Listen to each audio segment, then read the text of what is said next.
Hi friends, ಇವತ್ತು Salaar movie ಬಗ್ಗೆ ಮಾತಾಡೋ ಲೇಟಾಗಿ ರಿವ್ಯೂ ಮಾಡ್ಲತ್ತೀನಿ. ಸ್ವಲ್ಪ ಬಿಸಿ ಇದ್ದಿದ್ದೇನೆ.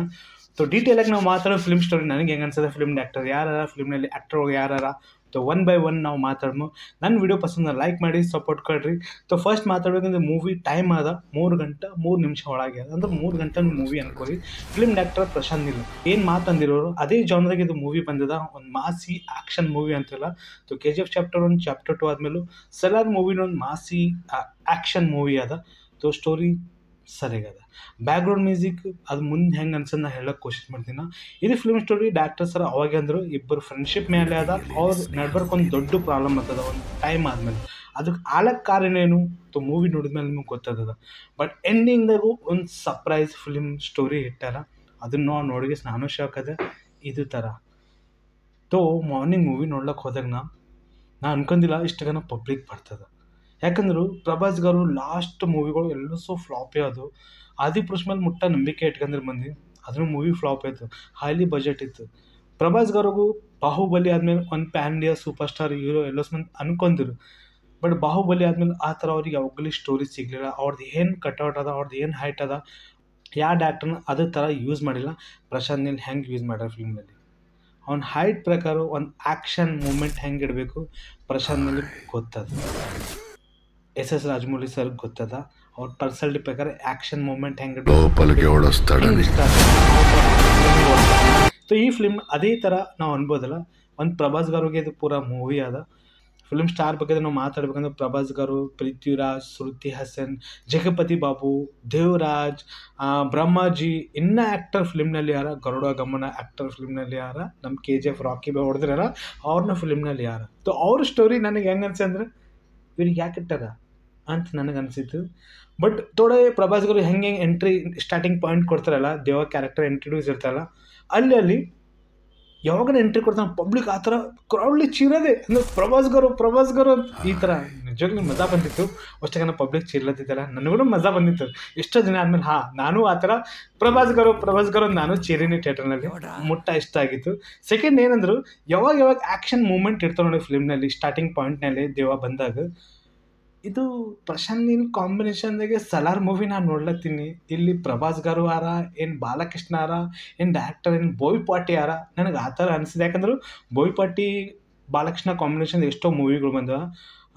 ಬಾಲಕೃಷ್ಣ ಯಾವ ಫಿಲ್ಮ್ ಮಾಡಿದ್ರು ಒಂದೂ ಶಾರ್ಟ್ ಅಲ್ಲ, ಅವರು ಎಷ್ಟು ವಿಲನ್ಸ್ ಬಂದನು ಅಲ್ಲಿ ಅಪೋಸಿಟ್ ಅವ್ರು ನುಗ್ಗು ತುಗುಡಿ ಆಗಬೇಕು. ಇಲ್ಲಿ ಪ್ರಭಾಸ್ ಗಾರು ಕ್ಯಾರೆಕ್ಟರ್ನು ಅದೇ ಅದ. ಎಷ್ಟು ವಿಲನ್ಸ್ ಬಂದ್ರು ಪ್ರಭಾಸ್ ಗಾರು ಖಾಲಿ ಒಂದು ಶಾರ್ಟ್ ಹೊಡೆದ್ರೆ ಎಷ್ಟು ದೂರ ಹೋಗಿ ಬೀಳತ್ತಾರ. ನಮಗೆ ಅನಿಸ್ತದ ಪ್ರಭಾಸ್ ಗಾರು ಅಷ್ಟು ಹೈಟ್ ಅದಲ್ಲ, ಅವ್ನು ಹೊಡೆದ್ರು ರಿಯಲಿ ಆ ಥರ ಕಾಣ್ತಿರ್ಬೇಕು. ನಮಗೆ ಆ ಥರ ಫೀಲ್ ಡೈರೆಕ್ಟರ್ ಸರ್ ನಮ್ಮ ಮಾಡ್ತಾರ. ಪ್ರಭಾಸ್ ಗಾರು ಹೇರ್ ಸ್ಟೈಲ್ ಆಗಲಿ, ಅವ್ರ ಪರ್ಸ್ನಾಲಿಟಿ ಆಗಲಿ, ಫಿಲ್ಮ್ನಲ್ಲಿ ನಿಮಗೆ ವೈಟು ಗೋಲ್ಡ್ ಎಲ್ಲಿ ಕಾಣಲ್ಲ, ಮುಖ ಎಲ್ಲ ಮಂದಿ ಮೇಲೆ ಕರ್ರಗೆ ಆ ಥರ ಪ್ರೆಸೆಂಟೇಷನ್ ಅದ, ಎಲ್ಲಿ ಬೆಳಗಿಲ್ಲ. ಅದು ಒಂದು ಇದು ಅನಿಸಿತ್ತು. ಈ ಮೂವಿನ ತೆಲುಗುದಾಗ ನೋಡೀನಿ, ಕನ್ನಡದಾಗ ನೋಡ್ಬೇಕಂತಿತ್ತು. ಬಟ್ ನಮ್ಮ ಏರಿಯಾದಾಗ ಕನ್ನಡದಾಗ ರಿಲೀಸ್ ಆಗಿಲ್ಲ, ತೆಲುಗುದಾಗ ರಿಲೀಸ್ ಆಗಿದೆ ಮತ್ತು ಹಿಂದಿದಾಗ ರಿಲೀಸ್ ಆಗಿದೆ. ಹಿಂದಿ ಡಬ್ಬಿಂಗ್ ನನಗೆ ಟೇಲರ್ ಸರಿಯಾಗಿ ಅನಿಸಲಿಲ್ಲ. ಅದ್ರ ಸಲಕ್ಕೆ ನಾನು ತೆಲುಗುದಾಗ ನೋಡೀನಿ. ತೆಲುಗು ಡಬ್ಬಿಂಗ್ ಸೂಪರ್ ಅದ. ಮತ್ತು ಕನ್ನಡ ಟೇಲರ್ ನೋಡಿದ್ದೀನಿ, ಅದು ನನಗೆ ಚಲೋ ಅನಿಸಿತು. ಬ್ಯಾಕ್ಗ್ರೌಂಡ್ ಮ್ಯೂಸಿಕ್ ಮತ್ತು ವಾಯ್ಸ್ ಎಲ್ಲೋ ಮಂದಿದ್ದು. ಬಟ್ ಮೈನಸ್ ಏನಂದ್ರು, ಟೇಲರ್ ಒಳಗೆ ಬ್ಯಾಕ್ಗ್ರೌಂಡ್ ಮ್ಯೂಸಿಕ್ ಹೆಂಗಿತ್ತಲ್ಲ ಅದೇ CGI ಬ್ಯಾಕ್ಗ್ರೌಂಡ್ ಮ್ಯೂಸಿಕ್ ರಿಪೀಟ್ ಇಲ್ಲಿ. ರಾಜಮನ್ನಾರ್ ತಿರುಗೊಚ್ಚೇಳೋಕು ಬರ್ತಾನೆ ಹೆಂಗೆ ಆ್ಯಕ್ಷನ್ ಮೂಮೆಂಟ್ ಚೇಂಜ್ ಆಗ್ತಲ್ಲ ಫಿಲ್ಮ್ನಲ್ಲಿ, ಆ ಥರ ಬ್ಯಾಕ್ಗ್ರೌಂಡ್ ಮ್ಯೂಸಿಕ್ ಚೇಂಜ್ ಮಾಡಬೇಕಿತ್ತು. ಇಲ್ಲ ಟೊಯ್ ಅದೇ ಮುಂದಕ್ಕೆ ತೊಗೊಂಡೋಗಲ್ಲ. ಅದು ನನಗೊಂದು ಸ್ವಲ್ಪ ಹೆಡ್ಡೇಕ್ ಅಪ್ಲೇ ನನಗೆ ಅನಿಸಿತು. ಬಾಕಿ ಉಳ್ಕಿದೆಲ್ಲ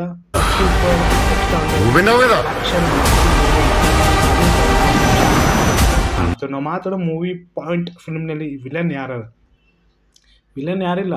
ಇಲ್ಲಿ ಕಾಂಬಿನೇಷನ್ದಾಗೆ ಜಗಳ ನಡೀತದೆ. ಯಾಕಂದ್ರೆ ಜಗಪತಿ ಬಾಬು ವರದರಾಜು ಕೂಡ್ಸ್ಬೇಕಂತ ಆ ಕುರ್ಚಿ ಮೇಲೆ ಅವನಿಗೆ ಆಸೆ ಇರ್ತದೆ. ಯಾಕಂದ್ರೆ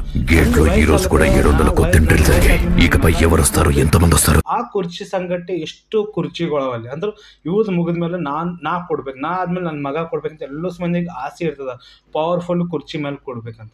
ಇಲ್ಲಿ ವರದರಾಜ್ ಕ್ಯಾರೆಕ್ಟರ್ ಏನದ, ಅವ್ನ ಫ್ರೆಂಡ್ಶಿಪ್ ಮೇಲೆ ಡಿಪೆಂಡ್ ಜಾಸ್ತಿ ಇರ್ತಾನೆ ನಾವು.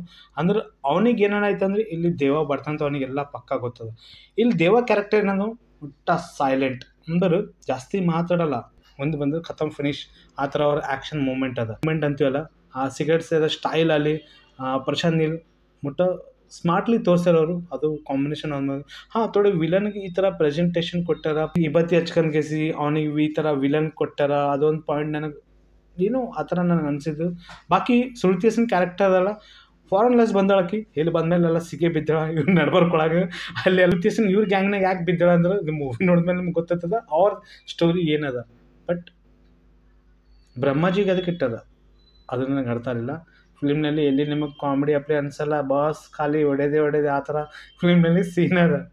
ಅದೊಂದು ಪಾಯಿಂಟ್ ನನಗೆ ಮಜಾ ಬಂದಿದೆ, ಯಾಕಂದ್ರೆ ಪ್ರತಿಯೊಂದು ಮೂಮೆಂಟ್ದಾಗೆ ಈಗೇನಾಗ್ತದ ನಮಗೆ ಅನ್ನಿಸ್ತದ. ಬಟ್ ಒಂದೊಂದು ಸಲ ಸ್ಟೋರಿ ಎಕ್ಕಡೋ ಓಡ್ಲತ್ತದಪ್ಪ ಅಂತ ನಮಗೆ ಡೌಟ್ ಬರ್ತದ.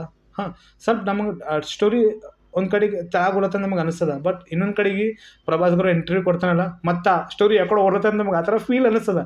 ಸರಿಯಾಗಿ ಅನ್ತದೆ, ಒಂದು ಕಡೆಗೆ ನೋಡಿದ್ರು ಸರಿಯಾಗಿ ಮೂವಿ ಅದ, ಒಂದು ಮಾಸಿ ಆ್ಯಕ್ಷನ್ ಮೂವಿ ಅಂತಲ್ಲ, ಅದೇ ಕಾಂಬಿನೇಷನ್ದಾಗ ಇದು ಮೂವಿ ಪ್ರೆಸೆಂಟೇಷನ್ ಸರಿಯಾಗಿ ಕೊಟ್ಟಾರ. ವರದರಾಜ್ ಅಂದ್ರೆ ಪೃಥ್ವಿರಾಜ್ ಕ್ಯಾರೆಕ್ಟರ್ ಅದಲ್ಲ, ಅವ್ನು ಯಾವಾಗ ಒಂದು ಮಾಸಿ ಎಲಿಮೆಂಟ್ ಆ್ಯಕ್ಷನ್ ಮಾಡ್ತಾನೆ ನೋಡ್ರಿ, ಅದು ಆ ಟೈಮ್ನಾಗ ಅವ್ನ ಕ್ಯಾರೆಕ್ಟರ್ ನೋಡ್ಲಿಕ್ಕೆ ಮಜಾ ಬರ್ತದೆ. ಅವ್ನು ಒಂದು ಸೈಲೆಂಟ್ ಆಗಿರ್ತಾನೆ, ಅಂದ್ರೆ ಅವ್ನಿಗೇನು ಪ್ರಾಬ್ಲಮ್ ಆದ್ರೆ ಇಲ್ಲಿ ದೇವಾನಂತ ಅವ್ನಿಗೆಲ್ಲ ಗೊತ್ತದ. ಇದೇ ಕಾಂಬಿನೇಷನ್ದಾಗ ಮೂವಿ ಮುಂದಕ್ಕೆ ಗೊತ್ತದ. ಏನಂದ್ರೆ ಇಲ್ಲಿ ಅವ್ರಿಬ್ಬರು ನಡ್ಬರ್ಕ್ ಏನು ಪ್ರಾಬ್ಲಮ್ ಆಗ್ಯದ, ಇಬ್ಬರು ಯಾಕೆ ದೊಡ್ಡ ದುಶ್ಮನ್ಗಳಾದರು, ಅಲಕ್ಕೆ ಕಾರಣ ಯಾರು, ಆ್ಯಕ್ಟರ್ಸಲ್ಲಿ ರಿವೀಲ್ ಮಾಡಿಲ್ಲ. ನೀವು ಮೂವಿ ಸೆಕೆಂಡ್ ಪಾರ್ಟ್ನಾಗೆ ಸಸ್ಪೆನ್ಸ್ ಇಟ್ಟಾರ, ಇಲ್ಲಿ ಸೆಕೆಂಡ್ ಪಾರ್ಟ್ ನೀವು ನೋಡ್ರಿ, ಅಲ್ಲಿ ಥರ ನಾ ಹೇಳಲ್ಲ ಅಂತ ಪ್ರಶಾಂತ್ ನೀಲ್ ಅಂದ್ಬಿಟ್ರು. ಬಟ್ ಎಂಡಿಂಗ್ದಾಗ ಒಂದು ಸರ್ಪ್ರೈಸ್ ಇಟ್ಟಾರ, ಅದು ಪಾಯಿಂಟ್ ಏನದಪ್ಪ. ಯಾಕಂದ್ರೆ ನಾ ಎಕ್ಸ್ಪೆಕ್ಟೇಷನ್ ಇಟ್ಕಂದ್ರೆ ಈ ಥರ ಅದು ರೋಲ್ ಇರ್ತಿರ್ಬೇಕಾ ಅಂತ ನಾನು ಅನ್ಕೊಂಡಿಲ್ಲ, ಅದು ಸಾಲಿಡ್ ಅದ. ಆದಿಪುರುಷ್ ಮೂವಿ ಒಳಗೂ ಪ್ರಭಾಸ್ ಅವರು ಪರ್ಸನಾಲಿಟಿ ಹೆಂಗಿತ್ತು, ಅವ್ರ ಬಾಡಿ ಹೆಂಗಿತ್ತು ನೋಡ್ರಿ, ಒಂದು ಕಾರ್ಟೂನ್ ಪ್ಲೇ ನಮಗೆ ಅನ್ಸ್ಲತ್ತಿತ್ತು, ಒಂದು CGI VFX ಹೆಂಗೆ ರೆಡಿ ಮಾಡ್ತಾನೋ ಅದೇ ಥರ ನಮಗೆ ಬಾಡಿ ಒಂದು ಅನ್ಸ್ಲತ್ತಿತ್ತು. ಬಟ್ ಈ ಫಿಲ್ಮ್ನಲ್ಲಿ ಅಷ್ಟು ಗನ ಹೈಟ್ ಇದ್ಮೇಲೂ, ಅಷ್ಟು ವಯಸ್ಸಾದ್ಮೇಲೂ ಅವ್ರು ಸ್ಲಿಮ್ ಅಪ್ಲೇ ನಮ್ಗೆ ಅನ್ಸ್ಲತ್ತಾರ ಫಿಲ್ಮ್ನಲ್ಲಿ. ಅದು ಅವ್ರು ಮುಟ್ಟ ಫಿಟ್ ಕಾಣ್ಲತ್ತಾರೆ ಈ ಫಿಲ್ಮ್ನಾಗ, ಅದೊಂದು ಪಾಯಿಂಟ್ ನಾವು ಅನ್ಬೋದಲ್ಲ. ಎಷ್ಟೋ ದಿನ ಆದಮೇಲೂ ಪ್ರಭಾಸ್ ಗೌರ್ ಇಸ್ ಕಮ್ ಬ್ಯಾಕ್, ಇದು ಮೂವಿ ನಾವು ಚಲೋ ಅನ್ಬೋದು. ತೋ ವಿಲನ್ಸ್ಗಳು ಮುಟ್ಟಾರ, ಸ್ಟೋರಿ ಮುಟ್ಟ ದೊಡ್ಡದದ. ತೋ ಸೆಕೆಂಡ್ ಪಾರ್ಟ್ ಹೆಂಗೆ ಬರ್ತದ, ಸರ್ಪ್ರೈಸಿಂಗ್ ಎಲಿಮೆಂಟ್ ಮುಟ್ಟ ಫಿಲ್ಮ್ನಲ್ಲಿ ಯಾವ. ತೋ ಸಲಾರ್ ಮೂವಿ ನೋಡಿದ್ಮೇಲೆ ನಿಮಗೆ ಏನು ಕಮೆಂಟ್ ಮಾಡಿ ಹೇಳ್ರಿ. ನನ್ನ ವೀಡಿಯೋ ಪಸಂದ್ ನಾನು ಲೈಕ್ ಮಾಡಿ, ಸಪೋರ್ಟ್ ಕೊಟ್ರಿ. Take care and bye bye.